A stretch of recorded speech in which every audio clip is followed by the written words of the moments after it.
Alright, yo, what's up, guys? It's your boy Remy here, and today I just kind of wanted to give you a little taste of how UMG DC was. That is my post UMG DC vlog.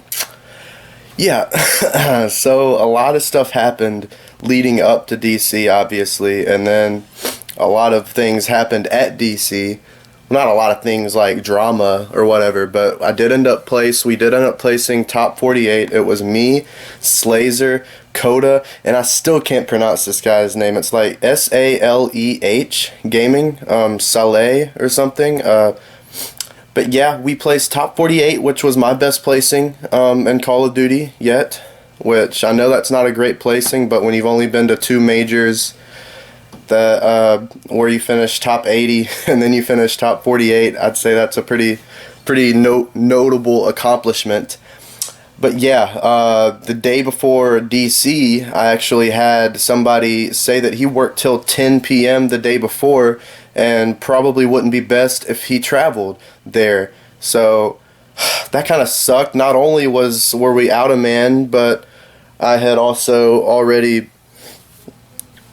we had also already canceled Nexium's room so that Coda could stay with this Merkin guy that quit, and so that was drama all in itself. But so me and Slazer panicked, and we found these 2 people. I left a friend, Coda, a teammate, in the dust, and me and Slazer found 2 at the last minute that we thought we would go with, and then they both sketched. They both went to their own teams. Like, even one tweeted, "Oh, I'll be teaming with Slazer, blah blah blah, Jitter, blah blah blah," and Inverted, and then Omnibal left, and then Inverted left, and so yeah, that actually sucked. That sucked because I had left Coda already, and I really wanted to team with him. Like, I really wanted to team with Coda, but yeah. That ended up being where I had to beg Coda the night before to come with us, and I had to pick up this guy named Saleh that lived 20 minutes from the venue, and this is all the night before. This is actually rolled into the day of. It was like 1 a.m. and I hadn't gotten to sleep yet. Coda really needed to get to sleep because he had like a 4 or 5 hour drive up there. And so he slept for about 2 hours and then drove up there. And when we got to the venue, we registered and everything. We met each other. And then, as usual, we had to wait on our first match. And of course, the people didn't show up for our first match. So we ended up waiting. I don't remember who we were going to play, but we ended up waiting a few hours till we played. We ended up... Oh man, it sucked because I hate being there ready to play and then we have to wait. And then Coda is exhausted, guys. Coda is absolutely pooped, and so he ended up drinking, like, I kid you not, like, this isn't an exaggeration. He had like 6 or 7 shaker cups, maybe even more than that, of G Fuel and a coffee, and in the span of like 4 or 5 hours. And I was concerned about him. I was like, dude, you better slow down with that shit. You're going to get sick. And we went into our second round match against Circa Esports. Us 4 have never teamed together before, ever. We've never, like, I'm the only one that knows the whole team. The other 2 only know me, and then Saleh didn't know anybody. And so Circa Esports, if you don't know, has been teaming for a while. They're very good. They have upset pros online. They went in there and absolutely destroyed us in Hardpoint, and then pretty much destroyed us in Uplink. I think it was like 20-5 or 20-6 on comeback Uplink. But yeah, we got knocked out after that into losers round 2. Came back the next morning. We were ready to play again. We're pumped. Coda had a little bit of sleep, but I mean, the reason we lost that Circa match is because there was absolutely no communication, and that's from being a pickup squad. Coda swears he was hallucinating at times from the lack of sleep, and probably from all that caffeine and whatnot. And then Saleh, the 4th guy, just didn't really talk. Like, he was a very quiet person. And that's something I would have picked up on if I had scrimmed with him online. But, you know, this was a last-minute thing. It had to happen this way. But, yeah, going into Second round, we once again got a bye, losers round 2, which was pretty frustrating because we were ready to play at that point. And then we go into round 3. We play this team that I'm sure y'all have heard of, STDX. And yes, it was their A team. They were 13th seed, and we were 45th seed, by the way, but they were 13th seed.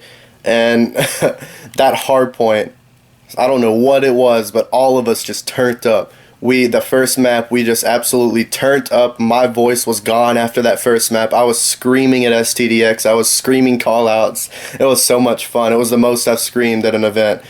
And so that was a lot of fun. We were like 13th seed and you're losing hard point to a pickup team. I made sure to remind them that we'd never scrimmed before. And so I made sure that they knew that. Second map, we lost 9-8 in uplink. And third map, we took a 4-0 lead early in search. I think it was recovery. We took a 4-0 lead and ended up winning 6-4. So we knocked out STDX third round of the losers bracket. Then we play this team called Royalty Esports. Oh, I was gonna say how I did that series, that STDX series, that first map. I think I was on top, but I think I went like 34-34 with 10 caps and 4 defends, and so that was like Slazer was like, all right, I'm gonna use the AR this time, and Jitter, I want you to flood hill, and I did, and it was awesome. I used a sub mainly that event, which is out of my norm, but I knew I could pull it off. And in that Royalty, the next round we played the 19th seed, losers round 4, called their Royalty Esports, and we won hardpoint. I don't remember how anybody did. I think it was retreat, and then that uplink, we got pretty badly beat, but it was mainly my fault. I had a really bad game. I think I ended up like 13-36 at the end of that game. I think we lost like 12-6 on Detroit Uplink. But then we went, because I was using a sub, and I don't know, but we went to third map, search, and we had a little bit of a bad start. They were using IMRs. They were using about everything you could possibly think of, shotguns, NA-45s. So I think we got down to like 0-2, 0-3, and then the comeback started, and I started to turn up a little bit. And that last round, it was 5-4. And in that last round, I got 3 kills. We hit a flank, and I traded with 2 people, and then I was left in a 1v1, and he had an IMR and I had a bow, and I just absolutely shit on him. Not a turn on or anything, but I clutched the round, and that was my 3rd kill of the round, and I turned up. I was freaking out. We were going to losers round 5, and we were really excited. And then in losers round 5, we lose to this team called Devoid Gaming. I don't know if you've ever heard of them. Glory DV, Tempo DV. They're pretty solid. Like, they were really good. They beat us pretty bad on hardpoint and pretty bad on uplink. I think they actually 20-0'd us in uplink, which is embarrassing for me to say, but that's what happened.